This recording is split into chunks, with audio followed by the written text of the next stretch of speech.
What's your pitch to the swing voter on the fence? Safety, security, great economy. Frankly, I think we're going to do tremendously now with African Americans, with Asians, with Hispanics, because they have the lowest unemployment numbers they've ever had in the history of the country. So that's the pitch? No, I have no pitch. You know what I have? The economy is phenomenal.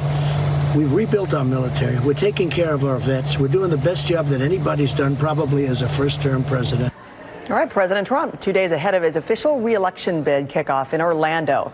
Let's bring in now Bishop Garrison, co-founder of the Joseph Rainey Center for Public Policy, and Republican strategist Brian Darling, founder and president of Liberty Government Affairs. Get started this morning with you, Brian. Does President Trump think his re-election is going to be that easy? No pitch needed. He's going to be a hit with minorities. Economy's doing great and riding on the coattails of his last 2.5 years? First of all, I have to say happy Father's Day to all, especially my dad.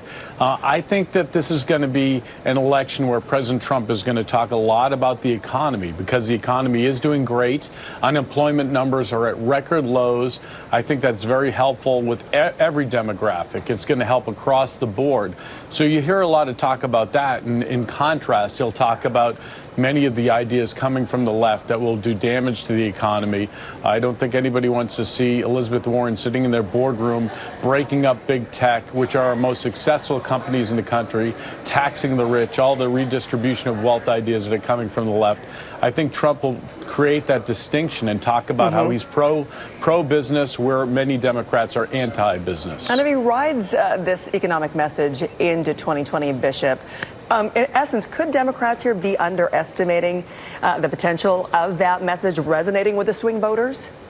Good morning. Well, you should never underestimate how important the economy and jobs are to people. But look, we have a president that is continuously not upheld to the values and the standards of what we expect from the leader of the free world. So the idea that simply these voters are going to look and see whether or not they have some little amount of money in their pockets I don't think it really jives with the reality of what we're seeing. We have a president that continues to threaten our allies over everything from their support of NATO military budgets all the way to tariffs, and what we saw over the course of the last couple of weeks, and the way he tried to pressure Mexico vis-a-vis immigration through tariffs. It's ridiculous. At some point, not only is this going to catch up with us economically, but it's going to continue to damage us on a geopolitical scale. Well, the president doesn't think so, based on just a tweet he posted yesterday. Brian, I want to ask you about that. Here it is. It says, the Trump economy is setting records and has a long way to go. However,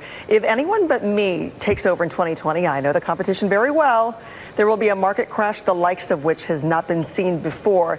Keep America great. So, Brian, with that, what kind of attitude is that? Is that a wrong attitude to have about how well America is doing and its prosperity, that it could only happen under his watch? Well, I think what he's basically saying is, look at my policies, tax cuts, they worked.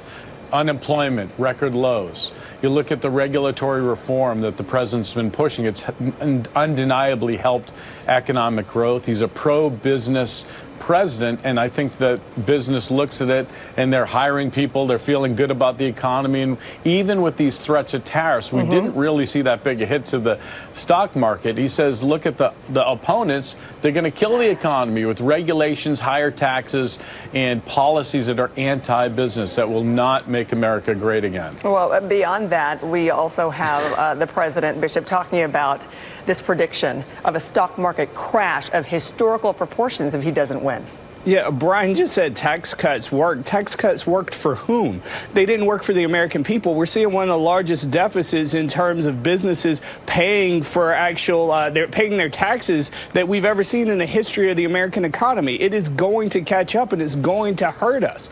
The idea that these incredibly draconian principles and ideas of what the economy should look like are not helping the middle class, and they're not going to, simply because people in this last tax return time got a little bit of money back in their checks is not going to work for us long term. We're going to see the effects of it, and they're coming in short order. It is sad that the left is rooting for a recession. Oh, come on. I'm not rooting for a recession, Brian. I don't want to lose money. I like money. I enjoy money. I adore money. But the idea that these tax cuts and these types of tax principles are actually going to be prosperous for everyone, it's a fiction. Well, it's not truth. Let's jump into that when it comes to the president's prediction that there's going to be a stock market crash if he's not president. Brian. Well, I don't know if there'll be a crash, but I think that the stock market will take a hit. The business community will get terrified. If you have Elizabeth Warren as president saying she's going to break up big tech, which are our most successful companies in the whole United States, taxing the super rich, as they call them, those are the job creators. I mean, basically a heavy tax, heavy regulatory policy where you're trying to use the power of government to break up big business is going to destroy the economy. So I do agree in the sense that it's not going to help the stock market to have those types of policies in place. The stock market has been on a roller coaster ride of emotions since the president took office, and the things that he does in terms of tariffs, in terms of our relationships with our allies. The idea that it's not going to crash because it needs him for stability is just foolishness. Okay, let's move on here because I want to get your takes on this. When it comes to the president's interview here with ABC News, he was talking about his Air Force One and the redesign. Let's take a quick listen to that. We added things. And I got $1.6 billion off the price. Everyone wants to know, is there a pod or not? A pod? Seen the movie Air Force One? Yeah. The famous pod that flies out of the back? Oh, I see. But yeah, I know. I could tell you there are a couple of secrets. You know what? There are a couple of secrets I don't think we're supposed to be talking about. Okay, so we're talking about this redesign and then the comparisons here, if we can show that, between his personal plane and then the mock-up designs for the new Air Force One. Bishop, why are we even talking about Air Force One redesign? Why is the president wanting to jump into this?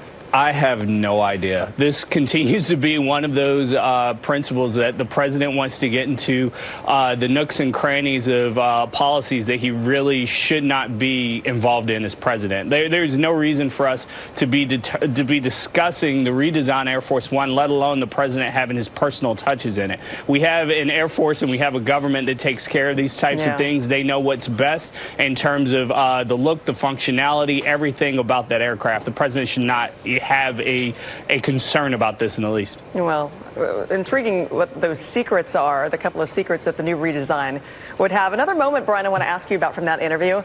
The president weighs in on the debate, not about things in the air like Air Force One redesign, but about UFOs. Let's listen to that.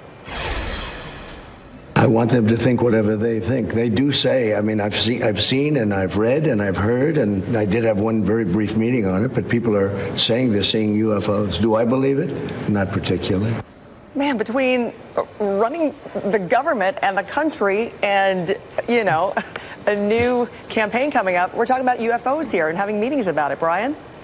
Well, the president said that some in his administration have seen UFOs. I guess some in the military have witnessed them. So, you know, the question came up, he answered it. It's easy to make fun of him when he gets these questions, but he's been asked these questions, so he's answering them. And I, like him, am a skeptic about UFOs, but if he is saying that there are individuals in the administration that have seen them, then maybe people should take that seriously. What was that meeting about? What were they talking about? Detail about those UFOs. Brian Darling, Bishop Garrison, on this Father's Day, thank you so much for being with me. Thank you. Thank you.